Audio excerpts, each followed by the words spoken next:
ఇవాళ వైఎస్ఆర్సీపీలో చేరిన గిరిజన కార్పొరేటర్ రవిచంద్రను కిడ్నాప్ చేశారు. తాడేపల్లిలో జగన్ సమక్షంలో పార్టీలో చేరి నెల్లూరు తిరిగి వస్తుండగా పోలీసులమని చెప్పి రవిచంద్రను ఎత్తుకెళ్లారు దుండగులు.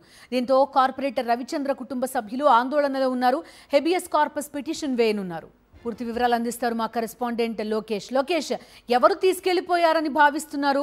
హెబియస్ కార్పస్ పిటిషన్ వేయడానికి కూడా సిద్ధపడుతున్న పరిస్థితి ఉంది. ఏం జరిగింది అసలు?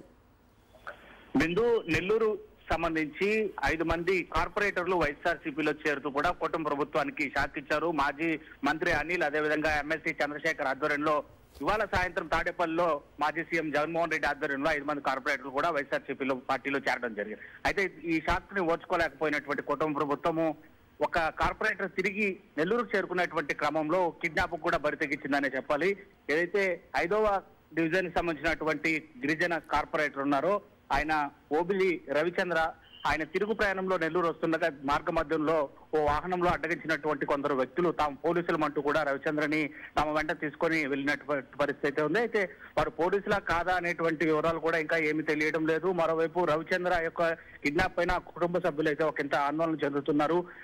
ఇటు రూరల్ 2 టౌన్ పోలీస్ స్టేషన్ వద్ద కూడా ఆందోళన చేపట్టినటువంటి పరిస్థితి ఉంది. కుటుంబ సభ్యులు తమ రవిచంద్రని ఏం చేశారో అనేటువంటి పోలీసులు నిలదీసేటువంటి పరిస్థితి నెల్లూరులో కనబడుతుంది. హెబియస్ కార్పస్ పిటిషన్ వేసైనా కూడా రవిచంద్ర కుటుంబ సభ్యులు దీనిపైన పోరాటం చేస్తామని చెప్తున్నటువంటి లోకేష్, ఈ కుటుంబ సభ్యులు ఏం చెప్తున్నారు? రవిచంద్ర కుటుంబ సభ్యులు ఎవరినన్నా చూసారా?